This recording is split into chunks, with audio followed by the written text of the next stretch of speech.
they're starting to install the flooring right now. This floor is glued and nailed to the subfloor. The glue will really make sure that it's not going to shift at all when the radiant heat goes on and off. We've snapped a red line here, which is our parallel line in the house, and that line determines where we start and stop the floor. We have 7-inch wide boards, so we're trying to end up with a full board everywhere. I don't want to have a little 1-inch piece or 2-inch piece. So we've laid it out so that we're able to get almost a full board on all the doors, on the threshold of the staircase, and on the far wall. We also are getting ready to install our ceiling mounted air conditioning cartridges. These are by Mitsubishi. The finished trim ring is only going to hang about 3/8 of an inch below the ceiling.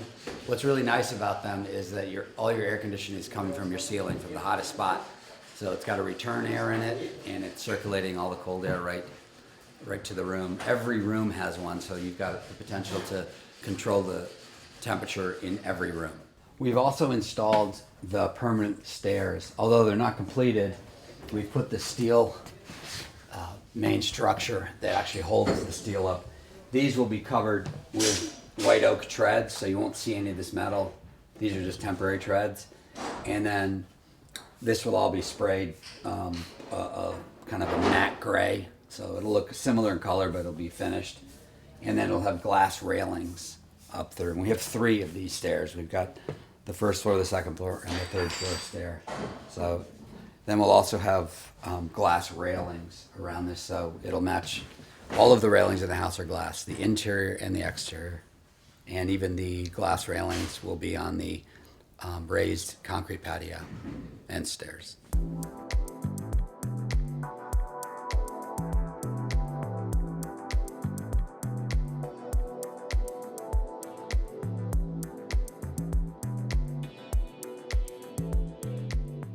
We've started the polishing of the concrete downstairs, but this is the raw concrete before they hit it with the diamond plates. The process actually is there's 5 different diamonds, of course, a real coarse one, medium, down to fine, and then they switch to polishing pads. So this will be polished, and then they add a densifier, which hardens the concrete. Then they put a sealer on top of it, so it'll make it waterproof. But it gives a real refined finish. It takes this rough concrete and turns it into a refined, beautiful finished floor. So we can go downstairs and look at the finished product.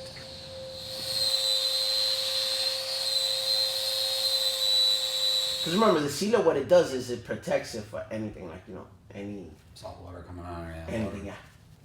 And this is the finished product now. So this has had the 3 diamond grinder bits on it and the 5 polishing, and then a densifier that hardens it, and it gives it that sheen.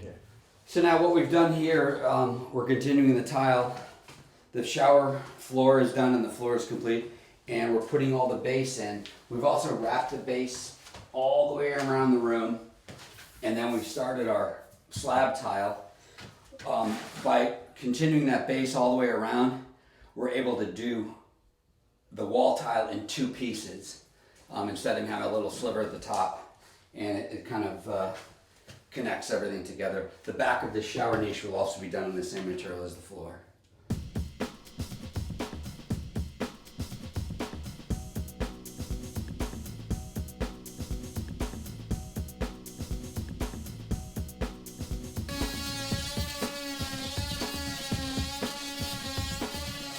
So now we've got some of the flooring down. Where obviously we started with that snap line, straight edge, and we worked our way towards the front of the house. We also had to work on the layout of the floor, being that with a 7-inch floor, I wanted to end up with full boards as close to the edges as possible. On this end, I'm going to end up having just cut about a 1/2 inch off a board, and on the other end about a 1/2 inch too, so we centered it. And then on the nosing, on the staircase, I'll have about a 1-inch cut, so it'll be a clean look. You'll see full boards everywhere. So it's not a real fast process. We're really concerned about not hitting the radiant heat pipe with the nails. So he's got to kind of glue it and go slowly and miss every pipe.